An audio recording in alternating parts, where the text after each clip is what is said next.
ولأصحاب الحقوق الواجبة علي ولجميع المسلمين والمسلمات والمؤمنين والمؤمنات الأحياء منهم والأموات. أستغفر الله العظيم لي ولوالدي ولأصحاب الحقوق الواجبة علي ولجميع المسلمين والمسلمات والمؤمنين والمؤمنات الأحياء منهم والأموات. أستغفر الله العظيم لي ولوالدي ولأصحاب الحقوق الواجبة علي ولجميع المسلمين والمسلمات والمؤمنين والمؤمنات الأحياء منهم والأموات.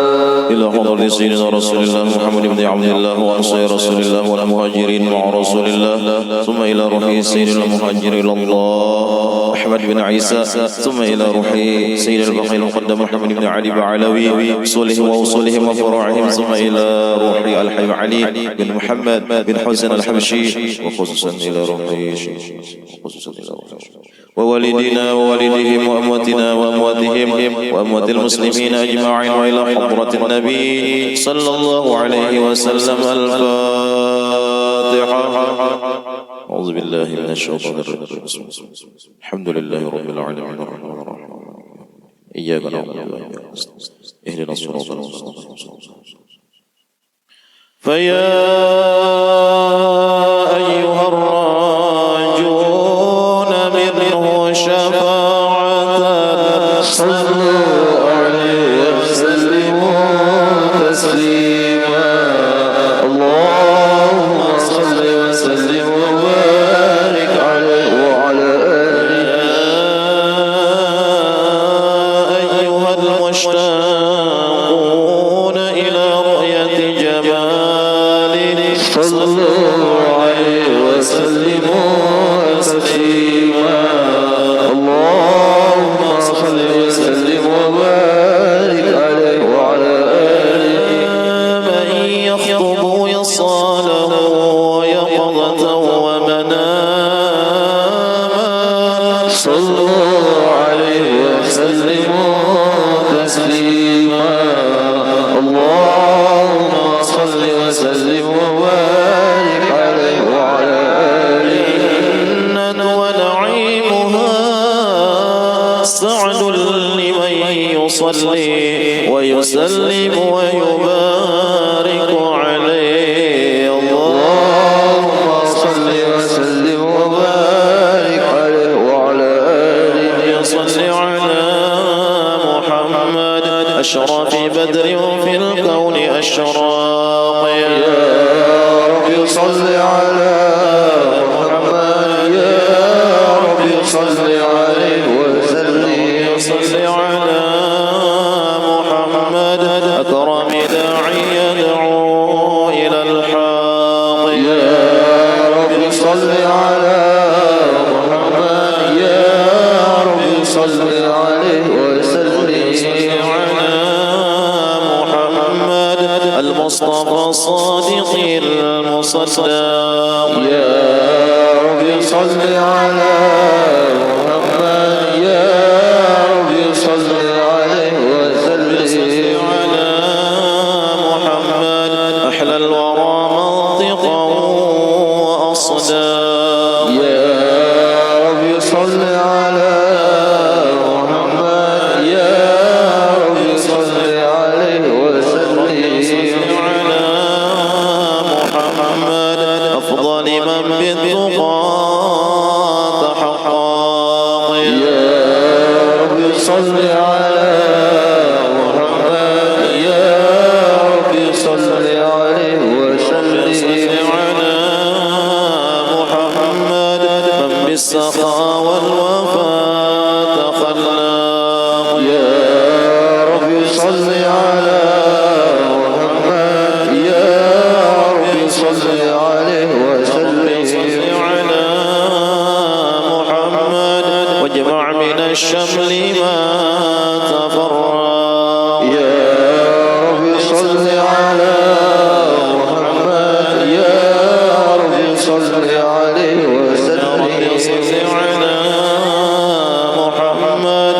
واصلح وسهل ما قد تعوق يا رب صل على محمد يا رب صل عليه وسلم صل على محمد وافتح من الخير كل مغلاق يا رب صل على محمد يا رب صل عليه وسلم على محمد وآله ومن بالنبي يتعلق يا رب صل على محمد يا رب صل عليه وسلم صل على محمد وآله ومن للحبيب يعشق يا رب صل على محمد يا رب صل عليه وسلم صل على محمد ومن بحبل النبي يتوثق يا رب صل على محمد يا رب صل عليه وسلم صل وسلم وبارك عليه وعلى آله السلام عليك زين الأنبياء السلام عليك أتقى الأتقياء السلام عليك زين الأنبياء السلام عليك أتقى الأتقياء السلام عليك زين الأنبياء السلام عليك أتقى الأتقياء السلام عليك زين الأنبياء السلام عليك أتقى الأتقياء السلام عليك أصفى الأصفياء السلام عليك أزكى الأزكياء السلام عليك أصفى الأصفياء السلام عليك أزكى الأزكياء السلام عليك زين الأنبياء السلام عليك السلام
صل وسلم وبارك عليه وعلى آله. أعوذ بالله من الشيطان الرجيم. لقد جاءكم رسول من أنفسكم عزيز عليه ما عنتم حريص عليكم بالمؤمنين رؤوف رحيم. فإن تولوا فقل حسبي الله لا إله إلا هو عليه توكلت وهو رب العرش العظيم. إن الله وملائكته يصلون على النبي يا أيها الذين آمنوا صلوا عليه وسلموا تسليما. اللهم صل وسلم وبارك عليه وعلى آله. بسم الله الرحمن الرحيم. الحمد لله القوي سلطان الواضح برهان المبسوط في الوجود كرمه وإحسانه تعالى مجده وعظم شانه. خلق الخلق لحكمة وطوى عليها علمه وبسط لهم من فائض المنة ما جرت به في أقداره القسمة. أرسل إليهم أشرف خلقه وأجل عبيده رحمة. تعلقت إرادته الأزلية بخلق هذا العبد المحبوب فانتشرت آثار شرفه في عوالم الشهادة والغيوب.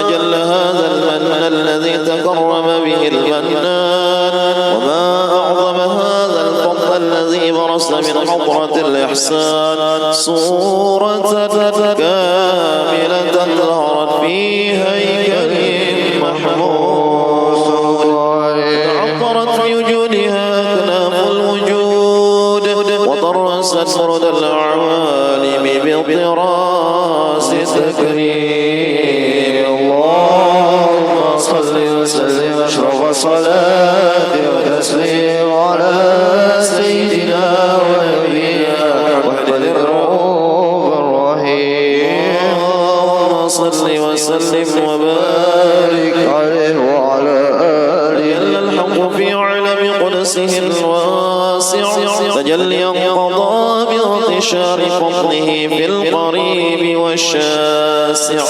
فله الحمد الذي لا تنحسر أفراده بتعداد ولا يمل تكراره بكثرة ترداد.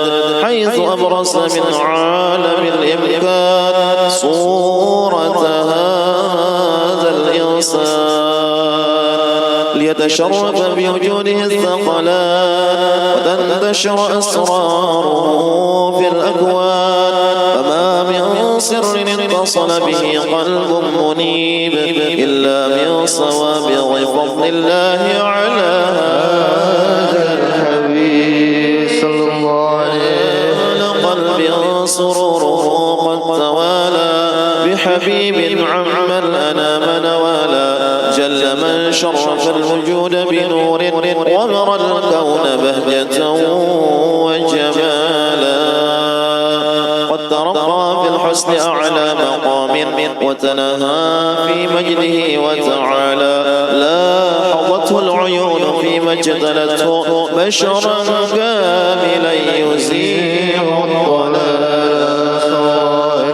ومن فوق علم ما قدرت رفعة في شؤونه وكمالا. سبحان الذي أبرز من حضرة الامتنان ما يعجز عن وصفه اللسان ويحار في تعقل معانيه الجنان. انتشر منه في عالم البطون والظهور ما ملأ الوجود الخلقي نور. وتبارك الله من إله كريم بشرتنا آياته بالذكر الحكيم ببشارة. لقد جاءكم رسول من أنفسكم عزيز عليه ما عنتم حريص عليكم بالمؤمنين رؤوف رحيم. فجت هذه البشارى وتلقاها بقلب سليم فقد هدي إلى صراط مستقيم. اللهم صل وسلم أشرف الصلاة والتسليم على سيدنا ونبينا محمد الرؤوف الرحيم. اللهم صل وسلم وبارك عليه وعلى آله خير البرية نظر إلي خير البرية نظر إلي ما أنت إلا كالرضية وأنت إلا كالرعدية خير البرية نظر إلي خير البرية نظر إلي ما أنت إلا كنز العطية ما أنت إلا كنز العطية. يا بحر فضل وتجأد جد لي بوصل قبل المنية. يا بحر فضل وتجأد جد لي بوصل قبل المنية. خير البرية نظر إلي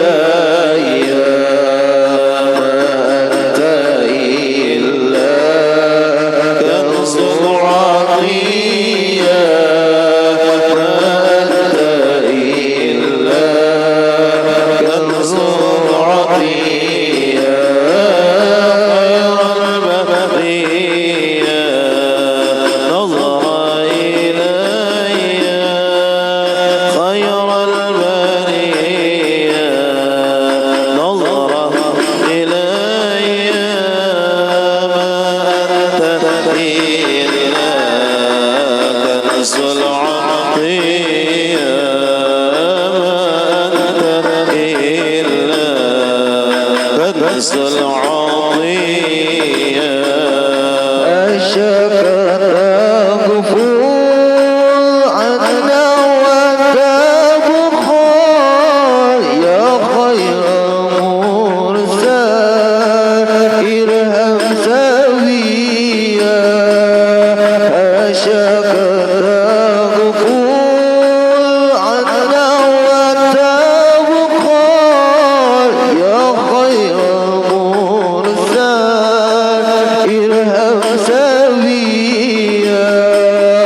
خير البرية نظر إلي ما أنت إلا كنز العطية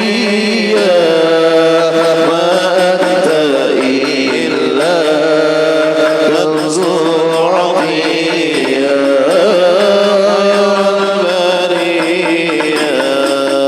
نظر إلي خير البرية نظر إلي ما أنت إلا كنز العطية ما أنت إلا كنز العطية. كم ذا أنادي يا خير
وسلم وبارك عليه وعلى آله. وأشهد أن لا إله إلا الله وحده لا شريك له شهادة تعرف بها اللسان عما تضمنه الجنان من التصديق بها والإذعان، تثبت بها في الصدور من الإيمان قواعد، وتلوح على أهل اليقين من سر ذلك الإذعان والتصديق شواهد. وأشهد أن سيدنا محمدا العبد الصادق في قوله وفعله والمبلغ عن الله ما أمره بتبليغه لخلقه من فرضه ونفله، عبد أرسله الله للعالمين بشيرا ونذيرا، فبلغ الرسالة وأدى الأمانة، وهدى الله به من الأمة بشرا كثيرا، فكان في ظلمة الجهل للمستبصرين سراجا وقمرا منيرا.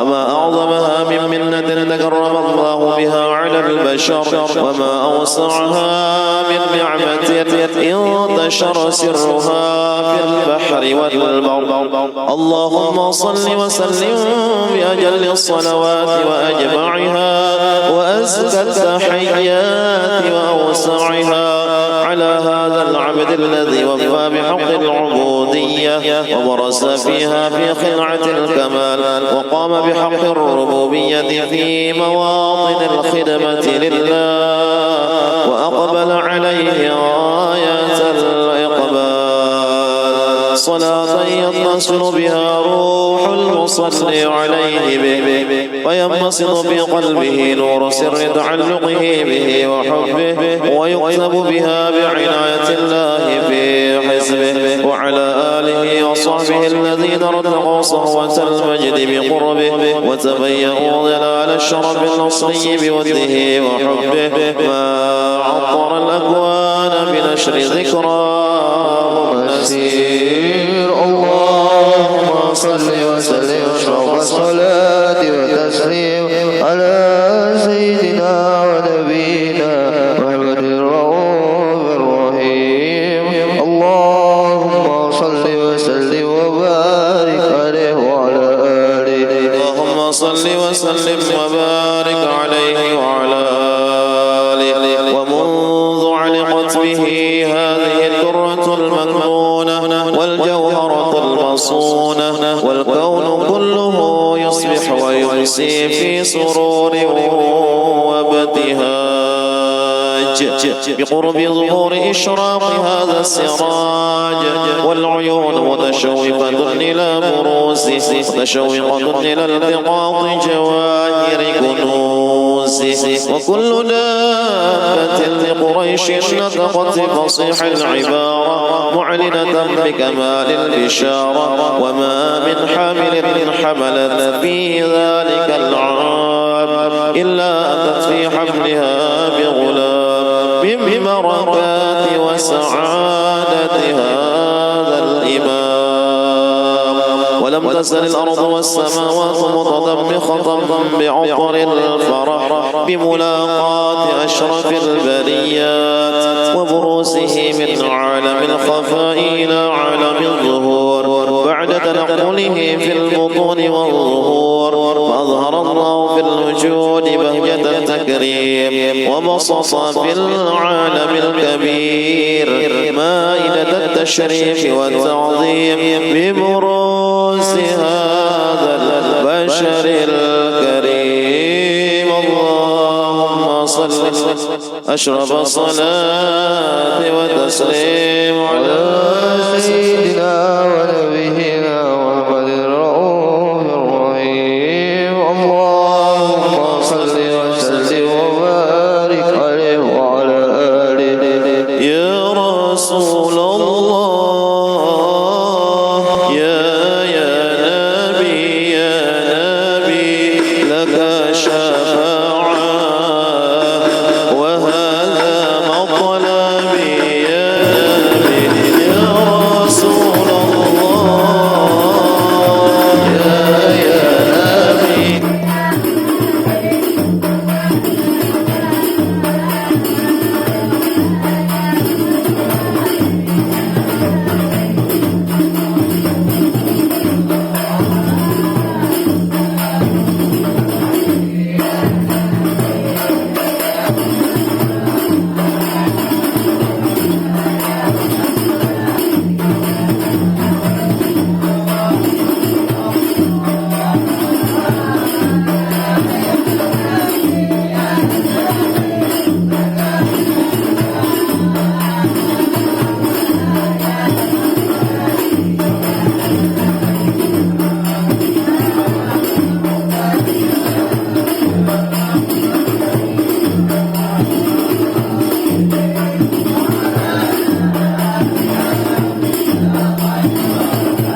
وسلم وبارك عليه وعلى آله.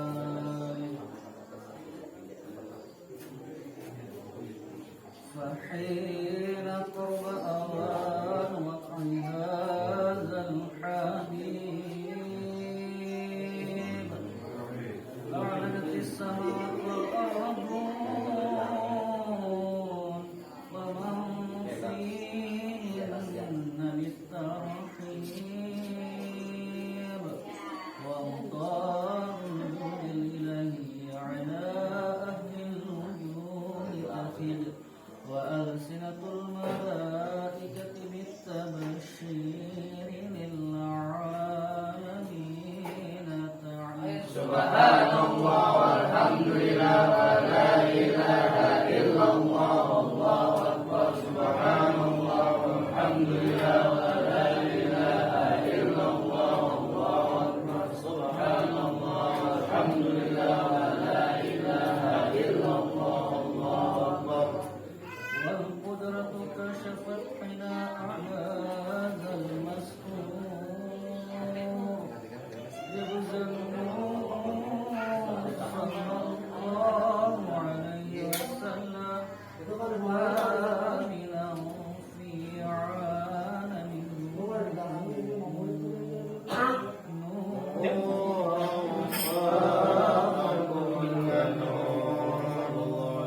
وأنفذ الحق حكمه على من أضم الله عليه النعمة من خواص الأمة أن يحضر عند وطنه أمة كنيسة لجنان المسعود ومشاركة لها في هذا السماك الممنون. فحلت بتوفيقنا السيدة مريم والسيدة آسيا ومرضى من الحور العين من قصد الله له من الشرف بالقسمة الوافية فتروق كل يوقظ الله على حدود وجود هذا المولود فانفر رأسه الكمال من النور عن عمود وولد الحامد المحمود مذنا لله بالتعظيم والسجود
حبيب سلام عليك صلوات الله صلاة الله أشرف الرسل محمد وسلام مستقبل والذين يتجدد صلى الله على محمد مرحبا صلى الله عليه وسلم مرحبا صلى الله على محمد مرحبا يا ربي صل وسلم مرحبا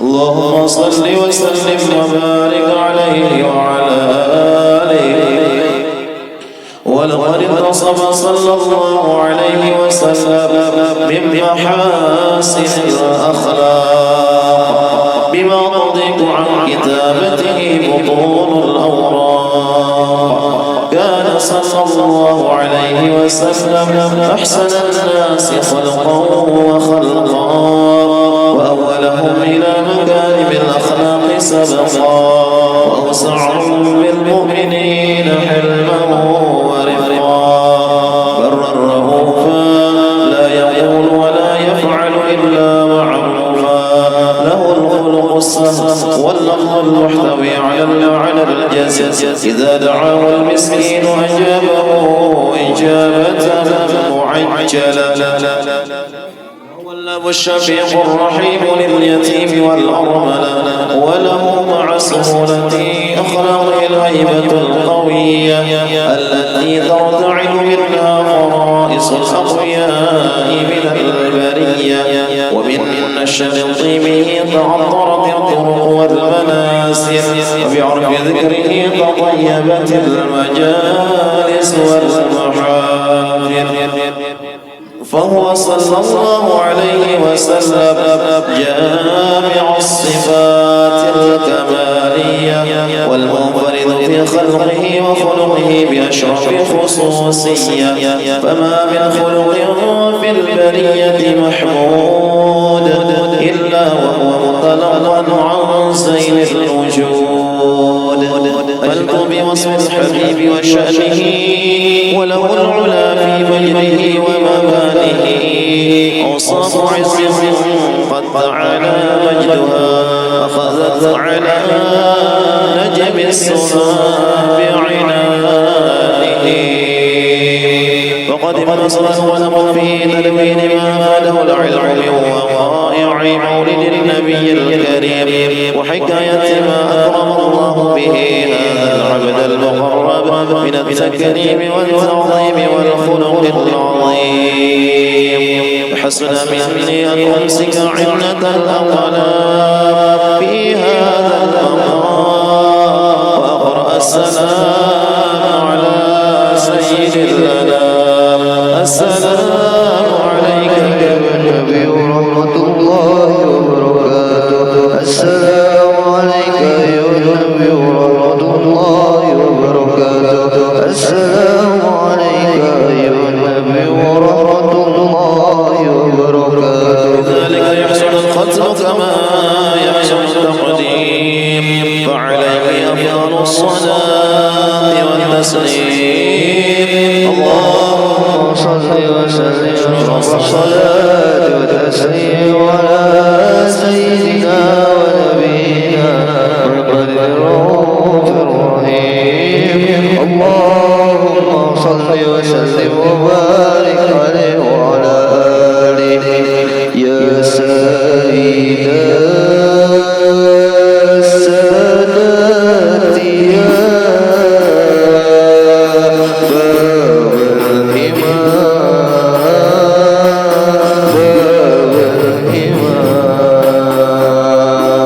يا من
الكرام تقدما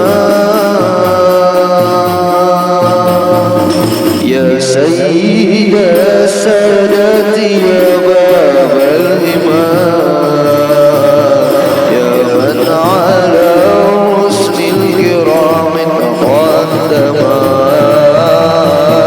يا سيد السادات يا باب الإمام يا من على رسل الكرام تقدما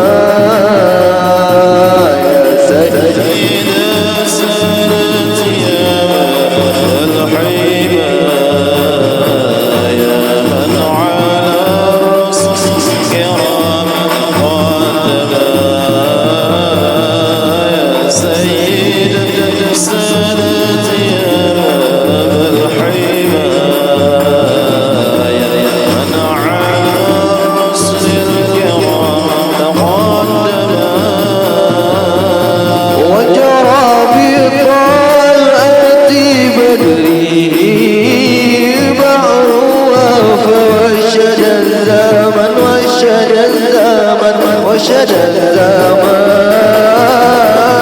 وجرى بطال أتي بدري وشد الزمان وشد الزمان وشد الزمان وشد الزمان وشد الزمان وشد الزمان وشد الزمان وشد الزمان بمنه وفرضنا يا سيد السادات يا باب الإمام يا من على رسل الكرام تقدما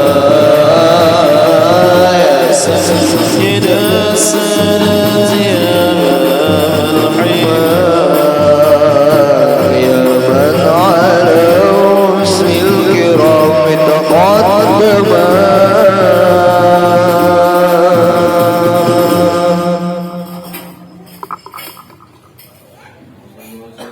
بارك عليه وعلى آله آمين يا الله رب العالمين. بسم الله الرحمن الرحيم. الحمد لله رب العالمين. اللهم صل وسلم على سيدنا محمد وعلى آله وصحبه أجمعين. ولولا نظر الفكر من أضرار الأوصاف المحمدية عقودا توجهت إلى الله وسلم بسيدي وحبيبي محمد صلى الله عليه وسلم أن يجعل سعي فيه مشكورا وفعلي فيه محمودا وأن يكتب عملي في الأعمال المقبولة والتوجه بالتوجهات الخالصة وصلات الموصولة. اللهم يا من إليه توجه الآمال فتعوض ظافرا وعلى باب عصابه تود الرحال وتغشاها الفيوضات الغامرة نتوجه إليك بأشرف الرسائل لديك سيد المرسلين عبدك الصادق الأمين سيدنا محمد الذي عمت رسالته العالمين. أن تصلي وتسلم على تلك الذات الكاملة مستودع أمانتك وحفيظ سرك وحامل راية دعوتك الشاملة الأب الأكبر المحبوب لك والمخصص بإشراف الأبصار في كل موطن من مواطن الغرب ومظهر قاسم بلادك بعبادك وساقب إرشادك لأهل ودادك سيد الكونين وأشرف الثقلين العبد المحبوب الخالص المخصوص منك بأجل الخصائص. اللهم صل وسلم عليه وعلى آله وصحبه وأهل حضرة اقترابه من أحبابه. اللهم إنا نقدم إليك هذا النبي الكريم ونتوسل إليك بشرف مقامه العظيم أن تلاحظنا في حركاتنا وسكناتنا بعين عنايتك وأن تحفظنا في جميع أطوارنا وتقلباتنا بجميل رعايتك وحسين وقايتك وأن تبلغنا من شرف القرب إليك وإلى هذا الحبيب غاية آمالنا تتقبل منا ما تقربنا فيه من نياتنا وأعمالنا، وتجعلنا في حضرة هذا الحبيب من الحاضرين، وفي طرائق اتباعه من السالكين، ولحقك وحقه من المؤدين، ولعهدك من الحافظين. اللهم إن لنا أطماعا في رحمتك الخاصة فلا تحرمنا، وظنونا جميلة هي وسيلتنا إليك فلا تخيبنا. آمنا بك وبرسولك وما جاء به من الدين، وتوجهنا به إليك مستشفعين أن تقابل المذنب منا بالغفران، أن تقابل المذنب منا بالغفران، أن تقابل المذنب منا بالغفران، والمسيء بالإحسان، والسائل بما سأل، والمؤمل بما أمل، وأن تجعلنا ممن نصر هذا الحبيب ووازره وولاه وظهره وعم ببركته وشرف وجهته أولادنا ووالدينا وأهل قطرنا ووادينا وجميع المسلمين والمسلمات والمؤمنين والمؤمنات في جميع الجهات، وأدم راية الدين القويم في جميع الأعطار منشورا، ومعالم الإسلام والإيمان بأهلها معمورا معنا وصورا، واكشف اللهم كربة المكروبين، وقضي دين المدينين، واغفر للمذنبين، وتقبل توبة التائبين، وانشر رحمتك على عبادك المؤمنين أجمعين، وفي شر المعتدين والظالمين، وبسط العذاب ولاة الحق في جميع النواحي والأقطار، وأيدهم بتأييد من عيضك ونصرا على المعاندين من المنافقين والكفار، واجعلنا يا ربي بالحص الحصين من جميع البلايا، واجعلنا يا ربي بالحص الحصين من جميع البلايا، واجعلنا يا ربي بالحص الحصين من جميع البلايا، وفي الحرص المكين من الظلم والخطايا، وأدمنا بالعمل بطاعتك وصدق بخدمتك قائمين، وإذا توفيتنا فتوفنا مسلمين مؤمنين، وإذا توفيتنا فتوفنا مسلمين مؤمنين، وإذا توفيتنا فتوفنا مسلمين مؤمنين، واختم لنا بك بخير أجمعين، وصل وسلم على هذا الحبيب المحبوب للأجسام الأرواح والقلوب، وعلى آله وصحبه ومن إليه منصوب، وآخر دعوانا الحمد لله رب العالمين، سبحان ربك رب العزة عما يصفون، وسلام على المرسلين، والحمد لله رب العالمين. الفاتحة.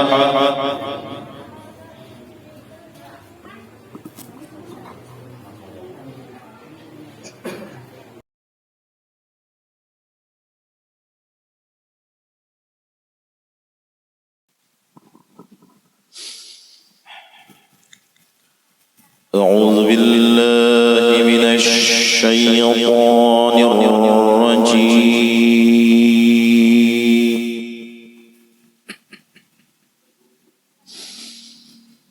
بسم الله الرحمن الرحيم.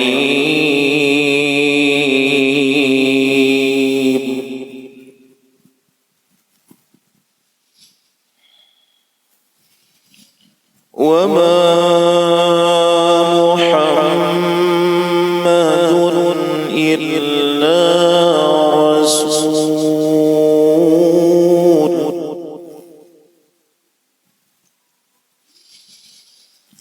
قد خلت من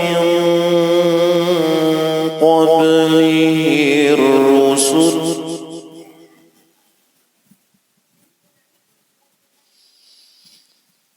أفإن مات أو قتل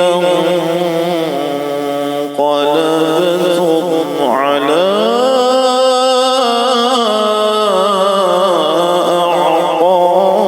أعقابكم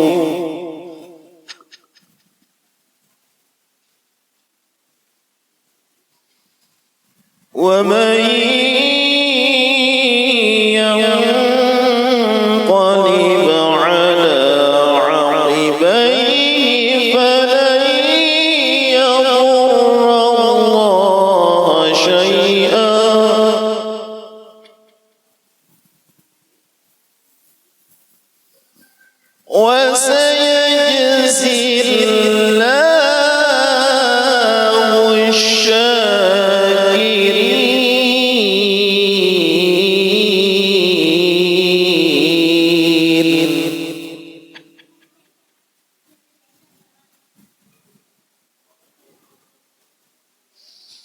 وما كان لنفس أن تموت إلا بإذن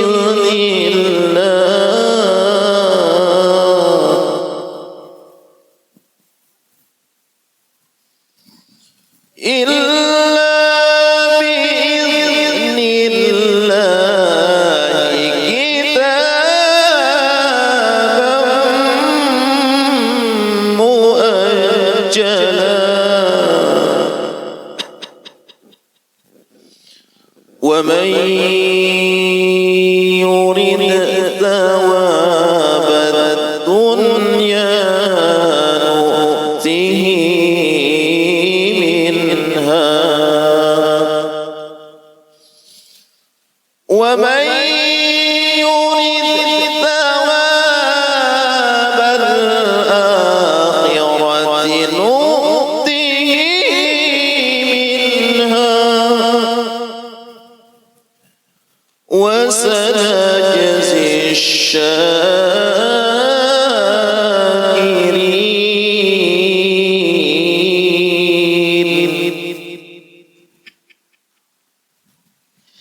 بسم الله الرحمن الرحيم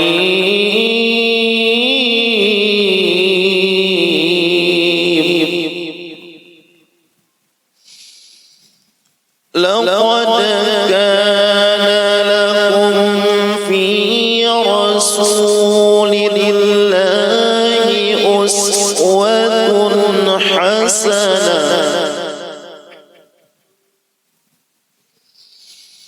أسوة حسنة لمن كان يرجو الله واليوم الآخر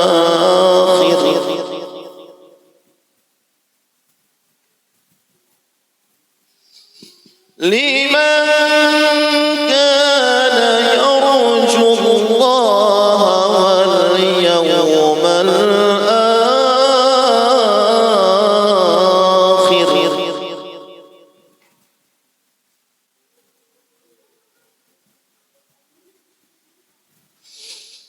وذكر الله كثيرا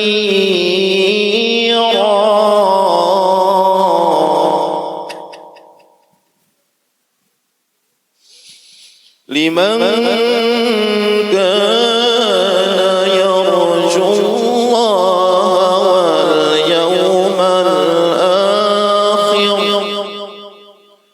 واليوم الآخر وذكر الله كثيرا صدق الله العظيم. السلام عليكم ورحمة الله وبركاته.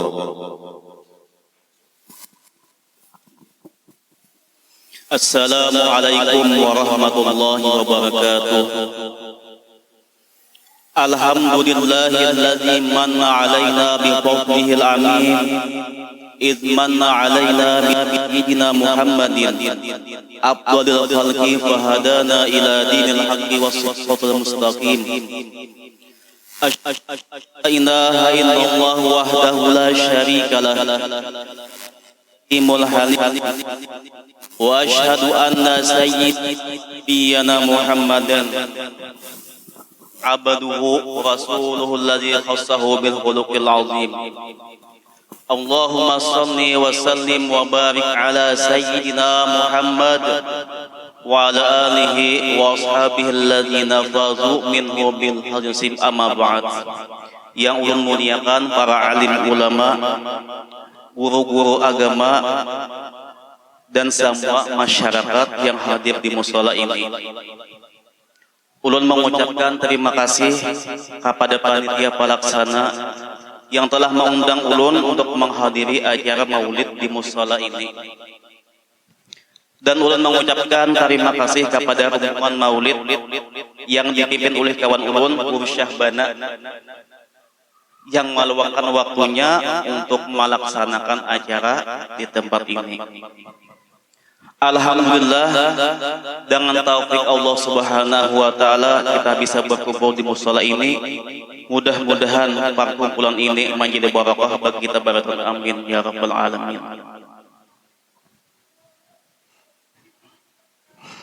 Telah disebutkan dalam kitab Syaraful Anam, dalam Maulid Syaraful Anam.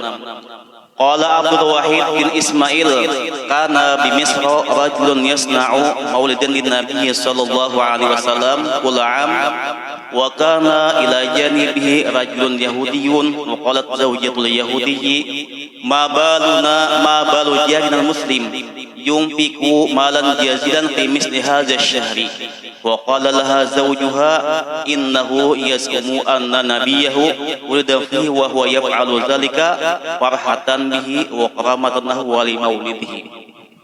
Telah disebutkan dalam Maulid Syaraful Anam, telah mengatakan Abdul Wahid bin Ismail adalah dulunya di Misra, di negeri Mesir, rajulun seorang laki-laki. Jadi zaman dahulu ada di negeri Mesir seorang laki-laki yang memperbuat ia akan Maulid Nabi sallallahu alaihi wasallam ulam tiap tahun.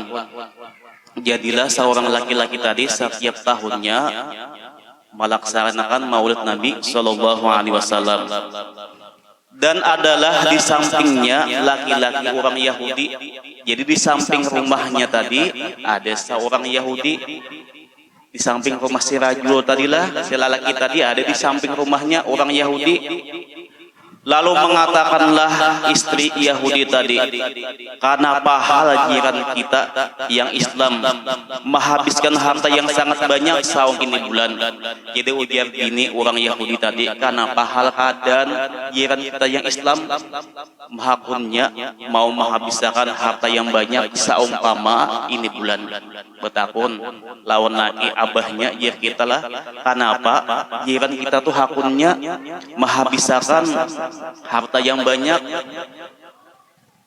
saumpama ini bulan. Lalu mengatakanlah baginya oleh suaminya. Lalu napa? Si Yahudi tadi berucap lawan yang bini, innahu yas'umu anna nabiyahu ulida fihi wa huwa yaf'alu dzalika farhatan bihi wa karamatan lahu wa li maulidihi. Bahwasanya jiran kita tadi menyangka bahwasanya nabinya dilahirkan padanya dan ia memperbuat yang demikian itu karena gembira dengan dia dan memuliakan baginya dan bagi kelahirannya. Jadi ujar yang lagi, jiran kita menghabiskan harta yang banyak pada ini bulan, ingin apa? Menyangka nabinya dilahirkan bulan ini, lalu memperbuat maulidnya din apa? Karena gembira dengan kelahirannya dan memuliakan bagi nabinya. Qala fasakata sumana ma lailatahuma, lalu mengatakan Abdul Wahid, maka diamlah keduanya si Yahudi lawan istrinya tadi. Kemudian tidurlah di waktu malam keduanya, maka melihatlah istri Yahudi fil manam di waktu tidurnya rajulan jamilan, seorang laki-laki jalilan yang besar, mahabatan wa tabjilan yang berpengaruh, wa waqaran pada khala baita jahil muslim, maka masuk ia kan rumah orang Islam tadi. Sekalinya di waktu malam bini Yahudi tadi napa? Tamimpi ada seorang laki-laki yang datang. Seorang laki-laki tadi napa? Mulia, berpengaruh, masuk ia ke rumah jirannya yang Islam tadi. Wa haulahu jama'atun min ashabih, di sekelilingnya jamaah daripada sahabat-sahabatnya lelaki tadi. Wahum yubajjilunahu, sedangkan mereka yubajjilunahu membesarkan mereka kan dia, wa yu'adzibunahu dan membesarkan mereka kan dia. Jadilah sahabat tadi seorang laki-laki datang apa? Mailangi si jiran yang Islam tadi. Sahabatnya banyak memuliakan lawan si lelaki tadi. Faqalat li rajulin minhum, lalu mengatakanlah si bini Yahudi di dalam mimpinya bagi seorang laki-laki minhum daripada mereka sahabat laki-laki tadi yang datang tadilah, Man hadzal rajulul jamilul wajhi, siapakah ini laki-laki yang elok mukanya? Jadi ujar bini Yahudi dalam mimpinya lah, siapa ini lelaki yang elok mukanya, siapa? Faqala lah hadza Rasulullah sallallahu alaihi wasallam. Jadi ujar sahabat lelaki tadi, sahabat ini adalah Rasulullah sallallahu alaihi wasallam. Dakhala hadzal manzila, masuk ia ke rumah, liyusallim ala ahli, supaya mengucapkan salam di atas ahlinya. Jadi ujarnya bin Yahudi, bertakun sahabat, siapa ini laki-laki? Jadi ujar sahabat tadi, ini Rasulullah. Inya masuk ke rumah untuk mengucapkan salam kepada ahlinya, ahli rumahnya. Wa yazuruhum li farhim bih, dan menziarahiakan mereka karena gembiranya ia dengan mereka. Rasulullah gembira dengan mereka, lalu mailangi Rasulullah. Ujar siapa? Ujarnya sahabat Rasulullah tadilah, lawan si bin Yahudi dalam mimpinya tadi. Faqalat lahu hal yukallimuni idza kallamtuhu, qala na'am. Kalau mengatakan bini Yahudi bagi sahabat Rasulullah tadi, adakah mengata-ngata iya kan aku apabila aku kata-katakan iya, mun aku pandiri hakunlah menjawab pandiranku, ujar bini Yahudi tadi. Qala na'am. Jadi ujar sahabat Rasulullah napa? Iya. Fa'atat ilaih, maka mendatangi atasnya. Wa qalat ya Muhammadu, mengatakanlah si bini Yahudi tadi, ya Muhammadu, wahai Muhammad. Faqala laha labbaik, mengatakan Nabi kita labbaikun, ya kita lah.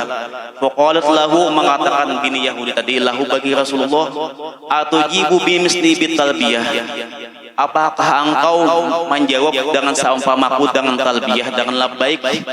Wa ana ala ghairi dinik, sedangkan aku bukan atas agama engkau. Ulun ini, wahai Rasulullah, bukan agama pian. Kenapa mama mau ucapkan labbaik ulun?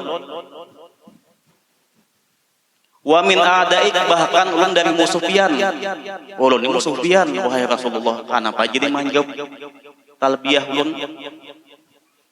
Faqala laha, mengatakan Nabi laha baginya istri Yahudi tadi, walladzi ba'asani bil haqqi nabiyyan, demi Tuhan yang mengutus akan diriku dengan sebenarnya seorang nabi, ma ahbabtu nidaki, tidak suka aku menjawab panggilan engkau. Ujar Nabi, demi Allah aku kada suka juga menjawab panggilan ikam. Hatta alim tu, sehingga aku mengetahui anallaha ta'ala qad hadak, bahwasanya Allah sungguh memberi petunjuk ya kan engkau. Tapi napa sudah ku ketahui ya Rasulullah, bahwasanya Tuhan sudah memberi engkau petunjuk. Faqalat innaka lanabiyyun karim, lalu mengatakan bini Yahudi dalam mimpinya, wahai Rasulullah, bahwasanya engkau seorang nabi yang sangat mulia. Wa innaka la'ala khuluqin azim, bahwasanya engkau sungguh atas perangai yang sangat besar. Ta'isa man khalafa amrak, rugi orang yang menyalahi perintah engkau. Wa khaba man jahila qadrak, rugi orang yang jahil akan qadar engkau. Umdud yadaka. Jadi dalam mimpi tadi si bini Yahudi berucap umdud yadaka, ulurkan tangan engkau wahai Rasulullah. Fana asyhadu an la ilaha illallah, aku bersaksi bahwa tidak ada Tuhan kecuali Allah, wa annaka Muhammadur Rasulullah sallallahu alaihi wasallam, dan bahwasanya engkau Muhammad Rasulullah sallallahu alaihi wasallam. Summa innaha ahadatillah fi sirriha, kemudian bahwasanya si bini Yahudi yang sudah masuk Islam tadilah berjanji akan Allah pada hatinya, bahwasanya apabila di waktu pagi menggunakan dengan sekalian sesuatu yang dimilikinya. Lalu dalam mimpi tadi apa? Pengarahnya juga niat esok pagi aku kayaknya hendak menggunakan harta yang banyak gasan apa, dan memperbuat ia akan maulid bagi Nabi sallallahu alaihi wasallam. Kenapa? Farhatan bislamiha, gembira dengan Islamnya, gembira dengan mimpinya tadi. Wa syukran li ru'yallati ra'at fi manamiha, dan bersyukur bagi mimpi yang ia lihat akan dia di dalam tidurnya. Sakali napa jadi waktunya malam tadilah waktu malam dalam mimpi esok berjanjian nah aku nah bila esok pagi kain aku menggunakan harta yang banyak hendak maulah hendak membikin maulid Nabi juga sallallahu alaihi wasallam. Manakala di waktu pagi melihatlah bini Yahudi tadi akan suaminya, sakalinya waktu besukan melihat laki seorang napa qad hayyal walimah, sungguh menyiapkan iakan perayaan. Sakalinya waktu berpagi-pagi subuh-subuh ada laki udah bersiap-siap, laki Yahudi ay bersiap-siap napa hendak bulah napa perayaan juga laki. Wa huwa fi mahatin azimah, dan ia pada himmah yang besar. Fata'ajabat min amri, lalu bingung bini Yahudi yang sudah masuk dalam tadi, kenapa lakiku nah bersubuhan hari udah bersiap-siap hendak napa perayaan napa lakiku subuh napa lakiku ini. Ujarnya bini Yahudi dalam hatinya lah yang sudah masuk Islam tadi. Lalu mengatakanlah si bini yang sudah berislam tadi, bini Yahudi yang berislam tadi, apa hal bagiku melihat akan engkau pada himmah yang bagus. Lalu mengatakan lakinya si Yahudi tadi baginya, bagi bininya, dari karena yang engkau berislam atas dua tangannya tadi malam. Jadi ujar si Yahudi, marga engkau sudah berislam tadi malam, tahu sekalinya siapa lakinya si Yahudi tahu bagi engkau. Jadi ujarnya ya bini Yahudi, siapa yang membukakan bagi engkau dari rahasia yang tersimpan. Padahal ini rahasia Allah. Dalam mimpi ujar yang bini, aku berislam tadi malam lawan Rasulullah, lalu berniat napa di waktu paginya hendak merayakan maulid. Sekalinya pian tahu ulun berislam dalam mimpi, siapa yang membuka rahasia ini. Ujar yang bini Yahudi tadi. Jadi ujarnya, waman atlaka alaihi, siapa yang memperlihatkan atas akan engkau atasnya. Faqala lahal ladzi aslamtu ba'daki ala yadihi sallallahu alaihi wasallam, mengatakannya baginya Rasulullah yang aku berislam sesudah engkau atas dua tangannya sallallahu alaihi wasallam. Rasulullah yang memadahkan lawan aku bahwa pian sudah berislam. Jadi sudah nyiap bini ta mimpi, laki ta mimpi juga berislam di hadapan Rasulullah di dalam mimpi. Sekali napa dipadahkan bini kam sudah berislam juga. Nah, kayak itulah Rasulullah yang memadahkan. Dalam kitab Syaraful Anam lah, jadilah banyak bandar dan kitab Syaraful Anam kan, kitab maulid kan apa-apa aja itu sebetulnya mengisahkan tentang apa, tentang maulid Nabi sallallahu alaihi wasallam. Dalam kitab Dibai sama juga membadahkan apa situ yang Wahab bin Munabbih ada juga dalam kitab sini juga. Jadi lengkap sabujurnya dalam kitab apa maulid itu sudah banyak kisah-kisah tentang maulid Nabi, banyak sudah kisah-kisah. Qala Wahab bin Munabbih lamma qara Musa alaihi salam al-alwah wa wajada fiha fadilata ummati Muhammadin sallallahu alaihi wasallam qala ya rabbi mahlil ummatul marhumatul lati ajiduha fil alwah qala ummatu Muhammadin yardawna minni bil yasir wa tim iyahu wa aqdu minhum bil yasir minal amali udkhilu ahadahum al jannata bi syahadati alla ilaha illallah. Ada kisahlah Wahab bin Munabbih inilah, Wahab bin Munabbih membuka-buka kitab Taurat, lalu menemukan dalam Taurat ini apa akan kelebihan umat Nabi kita sallallahu alaihi wasallam. Lalu mengatakan Nabi Musa, ya Rabbi, wahai Tuhanku, mahal ummatul marhumah, siapa ini umat yang sangat dikasih sayangi. Wahab bin Munabbih lah, dalam kitab sini ada juga kisah inilah, kitab Maulid ada juga, ini kitab Majelis Saniyah ada kisah inilah. Wahab bin Munabbih mengisahkan Nabi Musa ujiab sidin lah, waktu membaca kitab Taurat menemukan satu umat yang sangat dimarasi.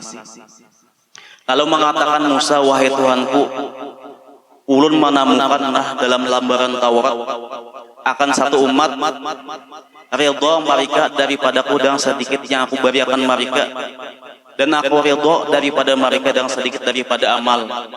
Aku masukkan akan salah seorang dari mereka ke dalam surga dengan syahadati alla ilaha illallah Muhammadar Rasulullah.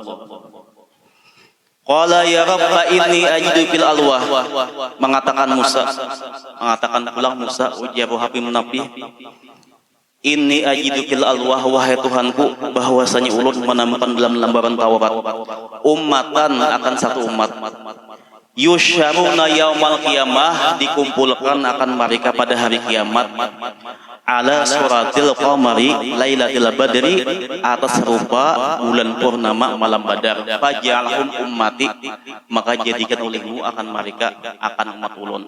Wahai Tuhanku, Nabi Musa bisa berpandir lawan Tuhan dah. Kalau kalimullah halulah Nabi Musa, wahai Tuhanku nah, ulun menemukan dalam lambaran Taurat akan satu umat yang dikumpulkan akan mereka pada hari kiamat atas rupa bulan malam Badar. Faj'alhum ummati, maka jadikan olehmu akan mereka akan umat ulun. Qala, mengatakan Allah Ta'ala, hum ummatu Muhammadin, mereka umat Muhammad. Asyurhum yaumal qiyamah buran muhajjalin, aku kumpulkan, aku halawakan mereka, ujar Tuhanlah pada hari kiamat buran muhajjalin, tahu buran pindah buran muhajjalin, bagi Yahya mukanya, muhajjalin dan dua tangannya, itu bekas baudu lah, bekas baudu. Qala ya Rabbi inni ajidu fil alwah, mengatakan Musa, ini ajidu fil alwah, wahai Tuhanku, ulun menemukan dalam lambaran Taurat ummatan akan satu umat, ardaituhum ala zuhurihim, selindang mereka, ala zuhurihim, atas belakang mereka, wa suyufuhum ala awadikihim, dan pedang mereka atas balikat mereka. Yatlubuna jihad di kulli ufukin, menuntutlah mereka akan berperang di tiap-tiap penjuru. Hatta yuqatilna dajjal, sehingga memerangilah mereka akan dajjal. Faj'alhum ummati, maka jadikan olehmu akan mereka, wahai Tuhanku, sebagai umat ulun saja. Napa ujar Tuhanlah, hum ummatu Muhammadin, mereka umat Muhammad. Lalu mengatakan pulang Musa, ya Rabbi, wahai Tuhanku, ini ajidu fil alwah, bahwasanya ulun menemukan dalam lambaran Taurat ummatan akan satu umat, yusalluna fil yaumi wal lailah khamsa salawatin fi khamsi awqat, bahwasanya mereka sambahyang pada siang dan malam khamsa salawatin, 5 kali sambahyang. Ujar Musa lah, wahai Tuhanku nah, ulun lah membuka lambaran Taurat menemukan satu umat tadi sambahyang dalam sehari semalaman 5 kali sambahyang, fi khamsati awqat, pada 5 waktu. Tuftahu lahum abwabus samai, dibukakan bagi mereka akan pintu-pintu langit. Wa tanzilu alaihimur rahmatu, dan turun atas mereka oleh rahmat. Faj'alhum ummati, maka jadikan olehmu akan mereka sebagai umat ulun. Mencita-cita Musa lah, mencita-cita Musa bahwa sembahyang 5 waktu diwajibkan apa? Lawan masjidin haja. Lalu napa ujar Tuhan lah, hamba ujar Musa, bilanya sembahyang 5 waktu tadi dibukakan pintu langit, turun atas mereka rahmat, jadikan umat ulun haja, wahai Tuhanku, ujar Musa. Qala hum ummatu Muhammadin, lalu mengatakan Allah Ta'ala, hum ummatu Muhammadin, ujar Tuhan mereka umat Muhammad. Qala ya Rabbi, wahai Tuhanku, ini ajidu fil alwah, bahwasanya ulun menemukan lambaran Taurat ummatan akan satu umat, yasumun laka syahr Ramadan, puasalah mereka bagi engkau bulan Ramadan. Fatughfaru lahum ma kana qabla dzalik, diampuni bagi mereka dosa yang adalah sebelum yang demikian itu. Wahai Tuhanku nah, ulun membaca dalam lambaran Taurat ada satu umat tadi puasa bulan Ramadan, bilanya puasa napa diampuni dosa-dosa mereka yang sebelum demikian itu. Faj'alhum ummati, jadikan mereka sebagai umat ulun. Mohon pulang Musa, jadikan umat ulun haji Tuhanin nah yang puasa bulan Ramadan tadi, bilanya puasa napa diampuni dosa-dosa yang dahulu-dahulu. Qala hum ummatu Muhammadin, lalu ujar Tuhan mereka umat Muhammad. Qala ya Rabbi, wahai Tuhanku, ini ajidu fil alwah, ulun menemukan dalam lambaran Taurat ummatan akan satu umat, yahuduna lakal baitul haram, bahagia mereka ka baitullahil haram. la yaquna min wataran, tidak menunaikan mereka karena hajat, ya'udun lakal bil buka ajijan, berteriak mereka dengan menangis sebagai teriakan, wa yadijuna laka bit talbiyah, dan berteriak mereka bagi aku dengan talbiyah, dengan labbaik Allahumma labbaik. Menemukan pulang Musa lah dan memberikan Taurat ada bahaji ka Baitullahil Haram, berteriak dengan tangisan lalu mengucapkan talbiyah labbaik Allahumma labbaik. Fajalhum ummati, maka jadikan mereka ujar Musa sebagai umat ulun. Qala hum ummatu Muhammadin, mengatakan Allah Ta'ala hum ummatu Muhammadin, mereka umat Muhammad.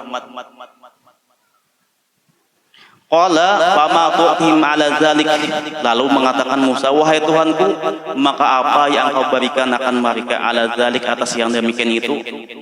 Qala u'tihim al-maghfirah, aku berikan akan mereka pengampunan, wa isfahum fi man warahum, dan aku beri syafaat bagi orang yang di belakang mereka.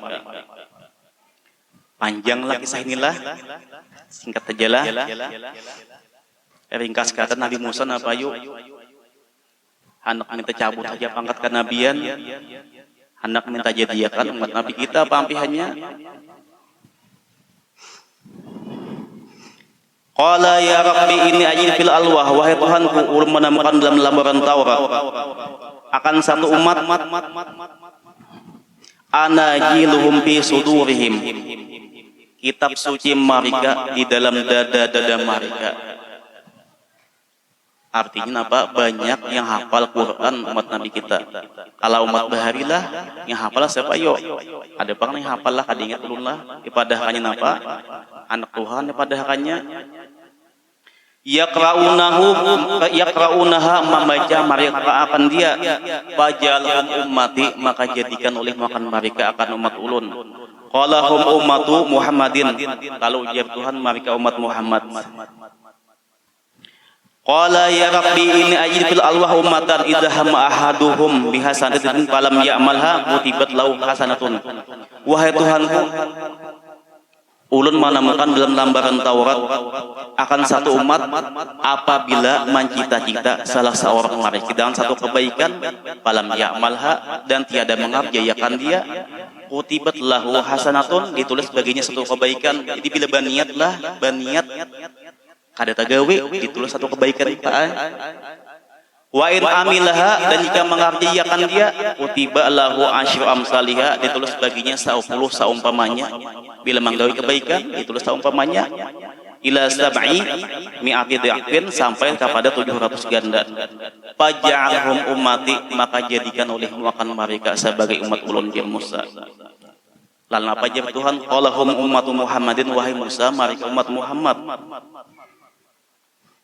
Qala ya Rabbi, wahai Tuhanku, ini ajidu fil alwah, nah menemukan dalam lembaran Taurat ummatan akan satu umat idza hamma ahaduhum bisayiat, apabila mencita-cita oleh salah seorang mereka dengan kejahatan, semalam ya'malha, kemudian tiada mengerjakan dia, lam tuktab alaihi, tidak ditulis atasnya. Jadi bila niat hendak menggawe kejahatan lalu kita gawe, ada berdosa. Wa in amilaha, dan jika mengerjakan dia, kutibat alaihi sayyatun wahidah, ditulis sebagai satu kejahatan. Jadi kenapa yulah umat Nabi kita inilah bilanya kita mencita-cita kebaikan, kada tagawi satu, bila menggawi minimal 10 sampai 700 ganda. Bila mencita-cita kejahatan, tagawi juga satu aja. Berapa ganda julak lah, berapa ganda. Fajalhum ummati, jadikan mereka sebagai umat ulun ujar Musa. Qala hum ummatu Muhammadin, mereka umat Muhammad, ujar Tuhan madah umat Muhammad. Lambaran Taurat lah kebaikan Nabi Musa, tatamu yang kaya ini kelebihan umat Nabi kita. Qala ya Rabbi, wang mengatakan oleh Musa, ya Rabbi, wahai Tuhanku, ini ajidu fil alwah, yang ulun menemukan dalam lembaran Taurat ummatan akan satu umat, hum khairu ummatin, mereka sebaik-baik umat, ukhrijat linnas, dikeluarkan bagi manusia, ya'muruna bil ma'ruf wa yanhauna 'anil munkar, menyuruhlah mereka dengan kebaikan dan menegah mereka dari kejahatan. Fajalhum ummati, maka jadikan oleh makan mereka akan umat ulun. Qala hum ummatu Muhammadin, wahai Musa mereka umat Muhammad. Qala ya Rabbi, wahai Tuhanku, ini ajidu fil alwah, ulun menemukan dalam lembaran Taurat umatan satu umat yusyaruna yaumal qiyamah, dikumpulkan atau dihalaukan mereka pada hari kiamat ala salasi sululin atas 3 gulungan. Pada hari kiamat Tuhan menemukan satu umat pada hari kiamat, dikumpulkan di hari kiamat kena dihalau atas 3 gulungan. Sulusu yadkhuluna al-jannah bighairi hisab, satu gulungan masuk surga kada berhisab.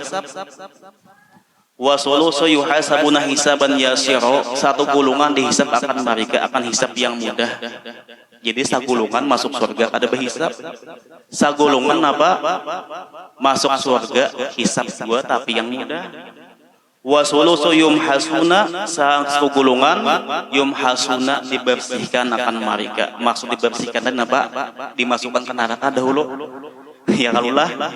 Summa yudkhaluna al-jannah, kemudian dimasukkan akan mereka ke dalam surga. Fajalhum ummati, maka jadikan olehmu akan mereka sebagai umat ulun. Nyamannya kayak itulah matinya ujar Nabi napa? Kullu ummati yadkhuluna al-jannah illa man aba. Semua umatku ujar Nabi masuk ke dalam surga illa man aba, kecuali orangnya anggan yang kada hakun, kecuali orang yang kada hakun aja. Asa hakun aja. Artinya sambahyang ya kalau digawi belajar ya kalulah, wala guru ada nah kaina nah misalnya di masjid situ kan guru melajari ya kalulah masalah sambahyang, belajar masalah sambahyang, masalah baudu tauhidnya belajar ya kalulah. Pampihannya ujar Musa, ya Rabb, basatta hadzal khair li ahli li Ahmad wa ummati, piyanlah wahai Tuhan. Ujar Musa, mahamburkan, artinya mahuraikan akan kebaikan bagi Ahmad dan umatnya. Kebaikanlah wahai Tuhanku gasan Ahmad dan umatnya. Faj'alni min ummatih, mengka itu ujar Musa, jadikan ulun daripada umat Ahmad saja, jadikan umat Muhammad saja. Mengka itu cabut dia pangkat kenabian ulun asa jadi umat Nabi kita. Tapi kali dikabulakan, yang dikabulakan Nabi Isa kalulah, Nabi Isa. Qala Allah Ta'ala ya mu'li Musa, mengatakan Allah Ta'ala bagi Musa, ini stafaituka, bahwasanya aku wahai Musa memilihkan engkau alan nas, atas manusia, birisalati. Ujar Tuhan, wahai Musa, aku memilih engkau atas manusia dengan menjadi rasulku.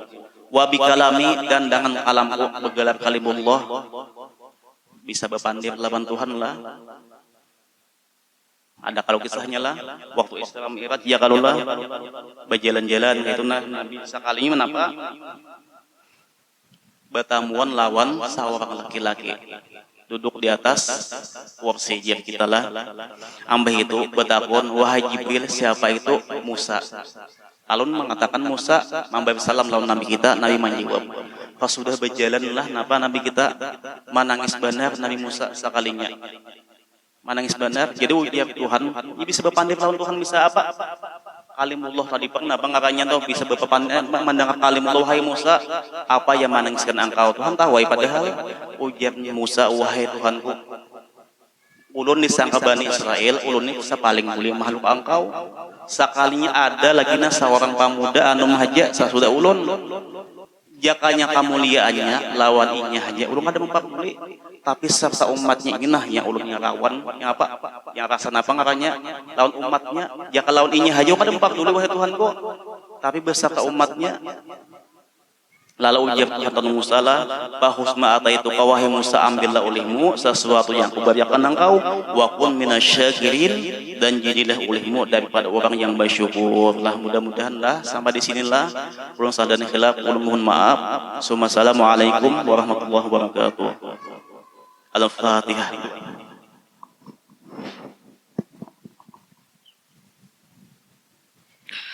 آمين يا الله رب العالمين. بسم الله الرحمن الرحيم. الحمد لله رب العالمين. اللهم صل وسلم وبارك على سيدنا محمد وعلى آله وصحبه أجمعين، واعف عنا يا كريم واعف عنا يا رحيم واعف عنا يا أرحم الراحمين. اللهم كما مننت علينا بالإيمان فزدنا منه، وكما مننت علينا بالإسلام فزدنا منه، وكما مننت علينا بالعافية فزدنا منها، وكما مننت علينا بالعمر فبارك لنا فيه. إلهنا تب علينا توبة نصوحا. اللهم يا محول الحول والأحوال حول أحوالنا والمسلمين إلى أحسن الحال يا كبير يا متعال. اللهم إنا نسألك السلامة في الدين وعافية في الجسد والسلامة من كل إثم والفوز بالجنة والنجاة من النار. واكتب اللهم السلامة والصحة والعافية والغنيمة لنا ولعبدك الحجاج والعزاد والزوار والمسافرين والمقيمين في برك وبحرك من المؤمنين. وقنا وإياهم شر الظالمين والباغين والحاسدين برحمتك يا أرحم الراحمين. يا مولانا يا مجيب حاضرا لا يغيب توسلنا إليك بالحبيب صلى الله عليه وسلم. تقضي حاجاتنا يا الله، تقضي حاجاتنا يا رحمن، تقضي حاجاتنا يا رحيم، والمسلمين قريب. وصلى الله على سيدنا محمد وعلى آله وصحبه وسلم بفضل سبحان ربك رب العزة عما يصفون، وسلام على المرسلين والحمد لله رب العالمين. تقبل الله منكم منا ومنكم، تقبل يا كريم. ما شاء الله، لا قوة إلا بالله.